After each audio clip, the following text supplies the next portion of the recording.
चलो let us start with MCQs. Paper 1 ना MCQ.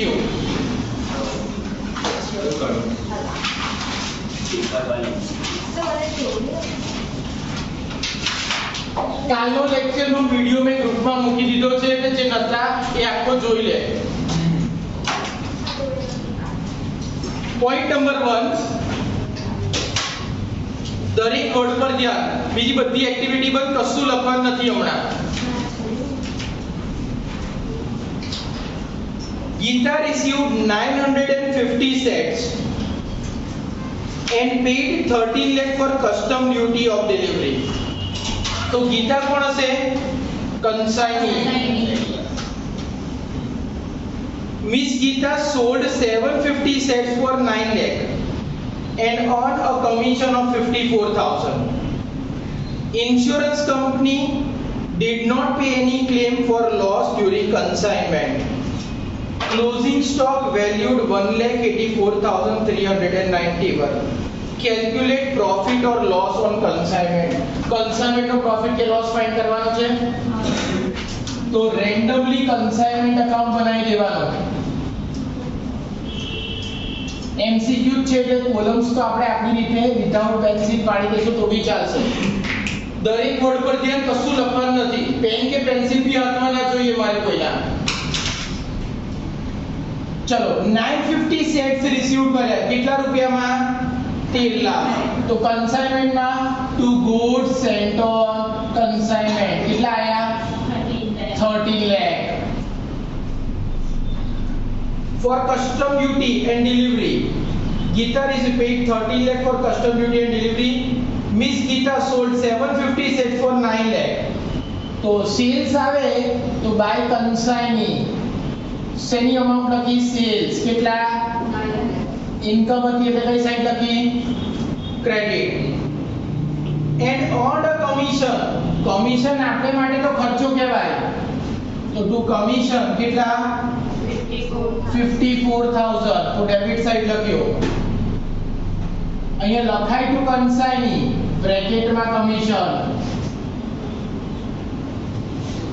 Insurance company did not pay any claim for loss. એટલે બધું loss જ થયો. The closing stock is valued 1,84,000. તો buy stock on consignment કેટલો છે? 1,84,391. 1,84,391. તો કયું ટોટલ વધારે થાય છે? ડેબિટ. 13,54,000 માઈનસ કરો એ by profit and loss account.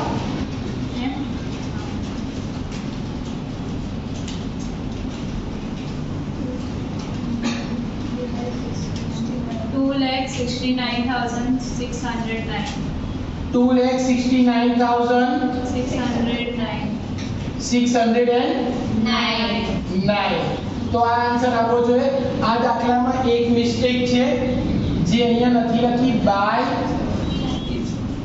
Abnormal loss એ અહીંયા આવશે, પણ પ્રિન્ટિંગ એરરને કારણે એબનોર્મલ લોસની અમાઉન્ટ આપવાની ભૂલી ગયા છે. જુઓ ધ્યાનથી. Geeta received 950 sets and paid 13 lakh for custom duty and delivery. Miss Geeta sold 750 sets for 9 lakh and earned a commission of 54,000. Insurance company did not pay claim. પણ ઇન્સ્યોરન્સ કંપની ક્લેમ શેનો pay કરે? કોઈ abnormal loss થયો હોય તો ને. અહીંયા abnormal લોસની ઇન્ફોર્મેશન આપવાની ભૂલી ગયા છે એટલા માટે. એટલે એબનોર્મલ લોસ હોય તો અહીં આવશે, તો અહીંયા તમારો ડિફરન્સ આન્સર આવી જશે. અહીંયા આવે તો શું કહેવાય? લોસ. અને અહીંયા ડિફરન્સ આવે તો શું કહેવાય? પ્રોફિટ. બરાબર? ચલો second sum. which is not correct in relation to joint venture. joint venture માટે સાચું શું નથી એટલે ખોટું વાક્ય શોધવાનું છે. દરેક statement વાંચવાના. there is an agreement between two or more than two person તો કે true oral કે written agreement હોવો જોઈએ. The agreement is made for the execution of specific venture. True. Long term partnership ના હોય, કોઈ ચોક્કસ venture માટે જ હોય. Joint venture may describe as a temporary partnership. એ પણ true. Short term કે temporary partnership કહેવાય joint venture ને. તો last point. Joint venture may be described as permanent partnership. તો એ false. તો આન્સર કયો આવશે? D. Joint venture permanent partnership નથી. આપણે ખોટું વાક્ય શોધવાનું હતું. Point number 3. When goods are sold on credit under joint venture, the amount debited. આપણે ક્રેડિટ પર goods વેચીએ તો લેનાર કોણ? ડેટર્સ. જોઈન્ટ વેન્ચર ની વાત કરીએ છીએ, આપણે ઉધાર માલ વેચ્યો તો લેનાર કોણ? ડેટર્સ. તો લેનાર ખાતે ઉધાર એટલે ડેટર્સ એકાઉન્ટ ડેબિટ થાય. તો અહીંયા આન્સર આવશે સી, કસ્ટમર એકાઉન્ટ.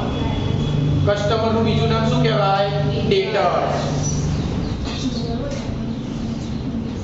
ચોથો પોઈન્ટ,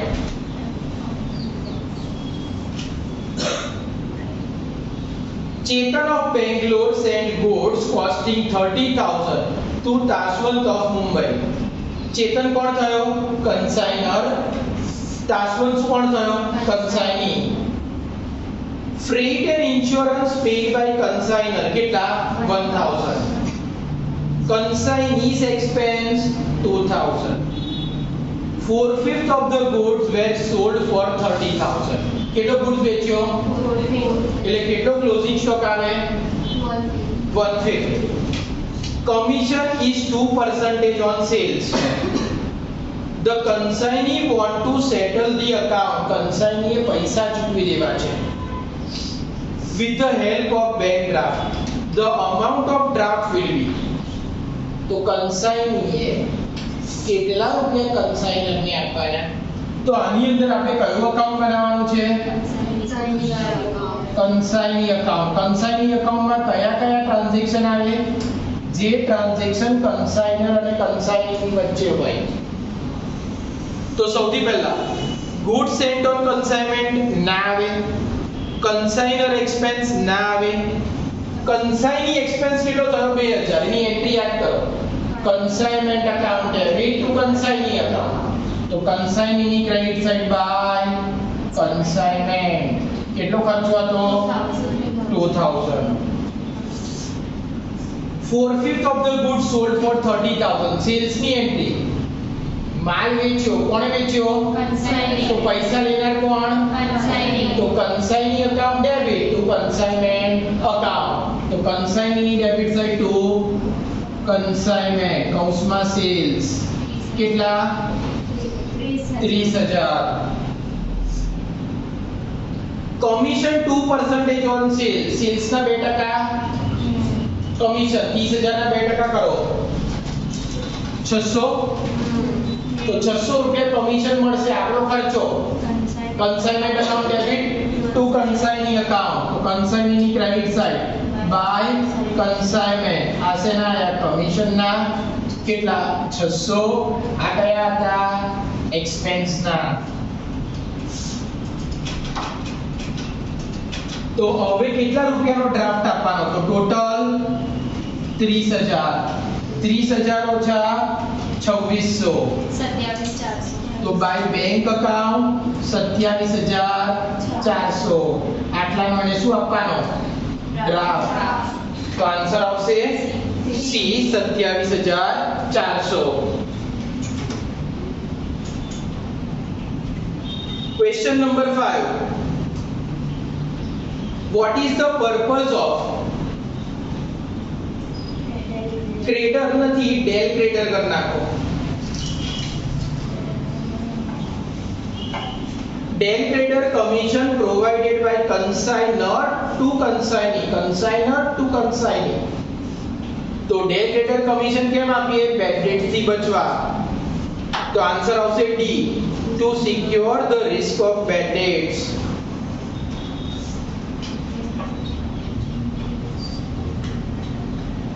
છઠ્ઠો point. If there is shortage of goods due to natural factors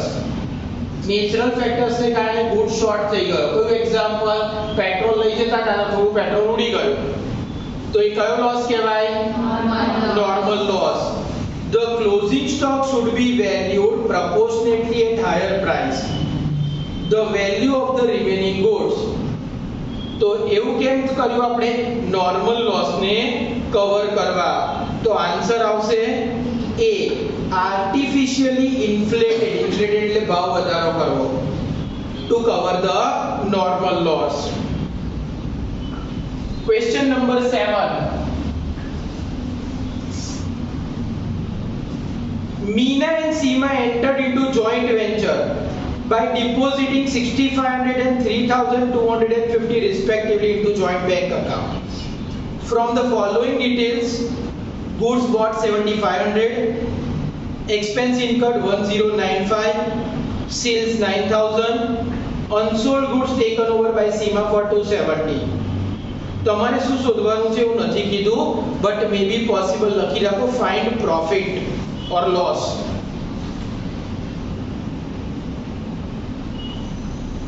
એટલે આમાં પ્રોફિટ કે લોસ શોધવાનો હશે. તો જોઈન્ટ વેન્ચર અકાઉન્ટ બનાવી દેવાનું. ચલો, જોઈન્ટ વેન્ચર માં મીના એન્ડ સીમા પૈસા ડિપોઝિટ કર્યાની entry joint bank account, debit to Meena account to Seema account. Right? બેંકમાં પૈસા ભર્યા તો બેંક લેનાર, bank debit, Meena and Seema આપનાર, તેનું અકાઉન્ટ ક્રેડિટ. જોઈન્ટ વેન્ચર માં આવે નહીં. ચલો, જે ખર્ચો હોય જોઈન્ટ વેન્ચર માં debit side to joint bank account. કયો ખર્ચો કર્યો? તો ગુડ્સ પરચેસ કર્યો. કેટલાનો? 7,500. ચલો, એક્સપેન્સ ઇન્કર્ડ કર્યા 1,095. તો ટોટલ ખર્ચો 8,595. સેલ્સ કર્યો 9,000. તો બાય જોઈન્ટ બેંક 9,000. આ શું હતું? સેલ્સ. અને અનસોલ્ડ ગુડ સીમા લઈ ગઈ તો બાય સીમા અકાઉન્ટ. કેટલા? 270. ટોટલ 9,270.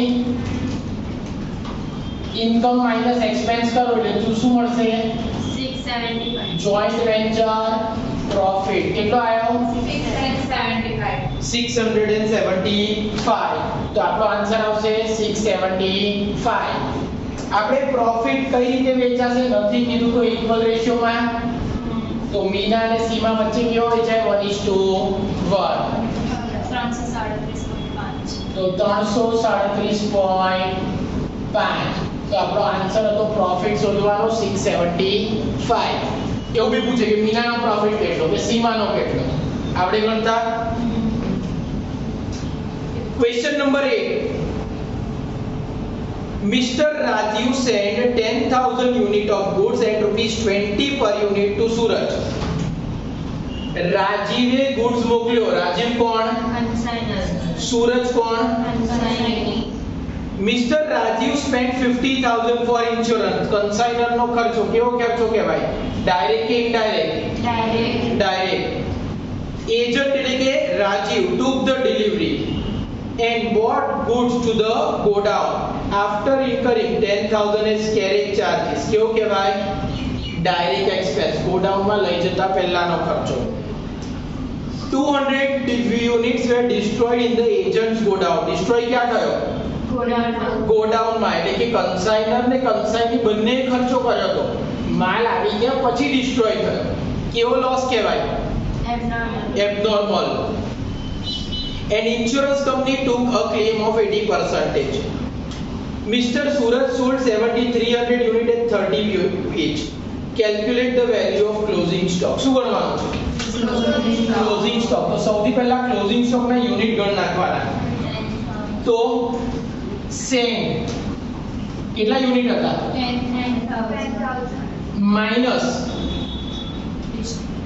સોલ્ડ કેટલા કર્યા? 7,300. 7300 યુનિટ અને એબનોર્મલ લોસ કેટલો હતો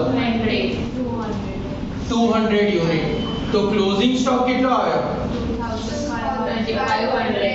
2500 યુનિટ્સ આ સેન્ડ કર્યા હતા અને એ જ કન્સાઇનીએ રિસીવ કર્યા છે કારણ કે એબનોર્મલ લોસ ક્યાં હતો ગોડાઉનમાં હવે આપણે ક્લોઝિંગ સ્ટોકની વેલ્યુ ગણીએ સૌથી પહેલા કોસ્ટ 2500 યુનિટ એ કેટલાનો હતો 20 તો 2500 ગુણ્યા 20 50000 એટલે આન્સર જોઈ લેવાનો 50000 કરતા તો વધારે જ હશે બધા જ વધારે છે પ્લસ કન્સાઇનર એક્સપેન્સ કન્સાઇનર નો ખર્ચો કેટલો છે 50000 કેટલા યુનિટ પર 10,000 તો યુનિટ 10000 તો એક્સપેન્સ 50000 આપણો ક્લોઝિંગ સ્ટોક કેટલા યુનિટ હતો તો એક્સપેન્સ કેટલો 10000 યુનિટ મૂક્યા હતા ત્યારે 50000 ખર્ચો કર્યો તો 2500 યુનિટ બચ્યા છે એના પર વેલ્યુ કેટલી 12500 પ્લસ કન્સાઇની ડાયરેક્ટ એક્સપેન્સ કન્સાઇનીનો ખર્ચો કયો છે કેરેજ એટલે ગાડા ભાડું તો માલ ગોડાઉનમાં લઈ જતા પહેલા ચૂકવવાનું એટલે આ ખર્ચો કેટલી વાર થાય એક જ વાર એટલે ડાયરેક્ટ એક્સપેન્સ તો કન્સાઇનીએ 10000 યુનિટ પર 10000 ખર્ચો કર્યો તો 2500 યુનિટ પર કેટલો બોલો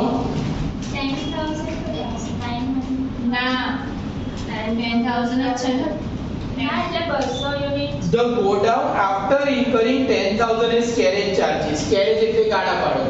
એટલે માલ કન્સાઇનીએ મોકલ્યો એ ગોડાઉનમાં લાયા એનું ભાડું ચૂકવ્યું. 200 unit were destroyed in godown. એટલે માલ આયા પછી ડિસ્ટ્રોય થયા. એટલે તો ખર્ચો 10000 પર જ કર્યો. પણ જો રસ્તામાં ડિસ્ટ્રોય થયા હોત તો 9800 પર ખર્ચો કરે. કેટલા આવશે 2500. તો આનો સરવાળો ક્લોઝિંગ સ્ટોક 65000 તમારો શું આવી ગયો ક્લોઝિંગ સ્ટોક તો આન્સર કયો આવશે બી ચલો question number 9 The commission offered by consignor to consignee for bearing the risk of bad debts કયું commission del creditor A statement sent by consignor to consignee showing the detail about goods sent is known as કોણે મોકલ્યું છે કન્સાઇનરે કન્સાઇનીને તો pro ફોર્મા invoice કન્સાઇનરને મોકલે તો શું કહેવાય account cell ચલો ત્યાર પછી 11 An extra commission offered by consignor to consignee to maximize the size of sale એને કયું કહેવાય overriding commission in consignment transaction a periodical statement called account sale is furnished by account sale કોણ મોકલે કોને મોકલે તો answer B consignee to consignor 13 The relationship of consignor and consignee બોલો કઈ B principal and agent Under separate set of books method the goods supplied by co-venture is debited to joint venture account joint venture is ના આવો answer confusion વાળો temporary partnership પણ સાચું partnership for execution of specific job પણ સાચું તો answer આવશે C both A and B એટલે બધું વાંચવાનું એકવાર In hire purchase, ownership is transferred on payment of last installment. Hire purchase price include cash price plus interest. C. Payment made by buyer on signing the agreement is called down payment. Cash price is the price paid on purchase of goods on cash basis. રોકડેથી ખરીદીએ ત્યારે જે ભાવ ચૂકવીએ એ જ cash price કહેવાય. કારણ કે હપ્તેથી જે ચૂકવીએ તો હાયર પરચેઝ પ્રાઇસ કે ઇન્સ્ટોલમેન્ટ પ્રાઇસ કહેવાય? કેશ પ્રાઇસમાં કેશ પ્રાઇસ જ હોય, જ્યારે હાયર પરચેઝ કે ઇન્સ્ટોલમેન્ટ પ્રાઇસમાં શું હોય? કેશ પ્રાઇસ વત્તા ઇન્ટરેસ્ટ. ચલો ત્યાર પછી interest is always charged on cash price. एक minute, interest is always charged on cash price. જે પૈસા બાકી હોય એના પર ગણાય ને, આઉટસ્ટેન્ડિંગ હાયર પરચેસ પ્રાઇસ પર ના ગણાય, કેશ પ્રાઇસ પર જ ગણાય ના. અને જેટલા પૈસા બાકી હોય એના પર વ્યાજ ગણાય ને.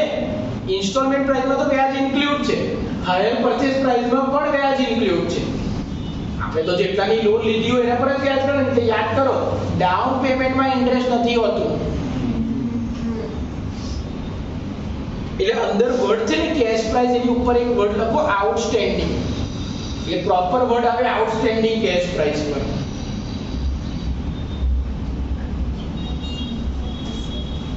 Under cash price method, asset account is debited by full cash price. આપણે એસેટ ને તો કેશ પ્રાઇસ જ ડેબિટ કરતા હતા ને. Interest included in the installment is expense to. કોને એક્સપેન્સ છે? બાયર ને કે સેલર ને? બાયર ને. On purchase of asset on higher purchase basis, higher vendor account is credited by. Higher purchase પર એસેટ પરચેસ કરો તો હાયર વેન્ડર નું અકાઉન્ટ ક્રેડિટ કેનાથી થાય? સેલ્સ થી, એટલે કે કેશ પ્રાઇસ. આપણે પહેલી એન્ટ્રી શું કરતા હતા? Asset account debit two higher vendor account. પણ ઇન્સ્ટોલમેન્ટ પરચેસ પ્રાઇસ હોય તો હાયર પરચેસ પ્રાઇસ વત્તા interest. When interest rate is not given, interest rate is calculated installment wise on the basis of outstanding higher purchase price. interest rate જ નથી આપ્યો તો interest એના પર ગણીએ? outstanding higher purchase price પર. Mr. Rajendra purchase a computer from P Limited. તો રાજેન્દ્ર કોણ? બાયર. અને P Limited કોણ? seller. On higher purchase basis on 1st January 2004. The cash price of the computer 1,55,000, payable 50,000 down, and thereafter 50,000 every year for 3 years. Calculate interest for each year. દરેક વર્ષનું interest ગણવાનું છે. કઈ રીતે? Interest rate not given. 25 માં દાખલામાં કઈ રીતે? Interest rate not given. તો એ કેવી રીતે ગણાય? આઉટસ્ટેન્ડિંગ હાયર પરચેસ પ્રાઇસ ના પ્રોપોર્શનેટ બેસિસ પર. કેવી રીતે ગણતા હતા જોઈ લો. ટોટલ હાયર પરચેસ પ્રાઇસ કેટલી? ડાઉન પેમેન્ટ વત્તા ઇન્સ્ટોલમેન્ટ. ડાઉન પેમેન્ટ કેટલું હતું? 50,000. અને 50,000 ના કેટલા ઇન્સ્ટોલમેન્ટ હતા? 3. તો ટોટલ કેટલા થયા? માઈનસ કેશ પ્રાઇસ કેટલી? 1,25,000. તો ઇન્ટરેસ્ટ કેટલું આવ્યું? 45,000. તો ઇન્ટરેસ્ટ આવ્યો 45,000. હવે તમારે આન્સર 45,000 આવવો જોઈએ. તો અંદર જે ઓપ્શન આપ્યા છે ને એમાં કયો ઓપ્શન ના આવે? ચલો પહેલું ઓપ્શનમાં 15,000 ફર્સ્ટ સેકન્ડ અને થર્ડ યર નો પોસિબલ જ નથી, કારણ કે શરૂઆતના હપ્તામાં વ્યાજ વધારે હોય અને છેલ્લા હપ્તામાં વ્યાજ ઓછું હોય. 3 માં સરખું તો હોય જ ના, એટલે કેન્સલ. 45,000 તો થાય છે. બીજો આન્સર પહેલામાં 22,500, બીજામાં 15,000 ને ત્રીજામાં 7,500. 3 નો સરવાળો કરો 45 થાય છે. હંમેશા હપ્તામાં પહેલા હપ્તામાં વ્યાજ વધારે હોય છેલ્લા હપ્તામાં ઓછું હોય, એ બી મેચ થાય છે. તો બી આન્સર હોવાના ચાન્સ વધારે. અને ત્રીજામાં તો 22,500 ઇન સેકન્ડ એન્ડ થર્ડ, એટલે પહેલામાં વ્યાજ જ નહીં હોય ના, તો આન્સર ડાયરેક્ટ બી. મળી ગયો આન્સર. ગણતરી કેવી રીતે કરવાની જુઓ. અહીં ધ્યાન. હાયર પરચેસ પ્રાઇસ કેટલી હતી? 2 લાખ. Minus down payment 50,000. તો આઉટસ્ટેન્ડિંગ ફર્સ્ટ ઇન્સ્ટોલમેન્ટ માટે કેટલા આયા? માઇનસ ફર્સ્ટ ઇન્સ્ટોલમેન્ટ કેટલો? તો આઉટસ્ટેન્ડિંગ સેકન્ડ ઇન્સ્ટોલમેન્ટ માટે કેટલા આયા? માઇનસ સેકન્ડ ઇન્સ્ટોલમેન્ટ કેટલો? આઉટસ્ટેન્ડિંગ ફોર થર્ડ ઇન્સ્ટોલમેન્ટ કેટલા આયા? 50,000 માઇનસ થર્ડ ઇન્સ્ટોલમેન્ટ કેટલો? તો 0 રહ્યા. તો આઉટસ્ટેન્ડિંગ રકમ પહેલામાં કેટલી હતી? બીજા હપ્તામાં અને ત્રીજા હપ્તામાં. તો 50 એકા 50, 50 દુ 1 લાખ ને 50 તારી 1,50,000. એટલે ઇન્ટરેસ્ટ 3:2:1 માં હશે. તો ફર્સ્ટ ઇન્સ્ટોલમેન્ટ નું ઇન્ટરેસ્ટ કેટલું? 45,000 into 3/6. સેકન્ડ ઇન્સ્ટોલમેન્ટ નું 45,000 into 2/6. અને થર્ડ ઇન્સ્ટોલમેન્ટ નું 45,000 into 1/6. તો આન્સર થઈ ગયો. કેવી રીતે ગણવાનો એ બી ખબર પડી અને ડાયરેક્ટ લોજિકલી આન્સર કેવી રીતે ફટાફટ મળી જાય પણ શીખવાડ્યું. પછી 26માં દાખલાથી આપણે નેક્સ્ટ વિડિયોમાં જોઈએ. આટલું લખી નાખો.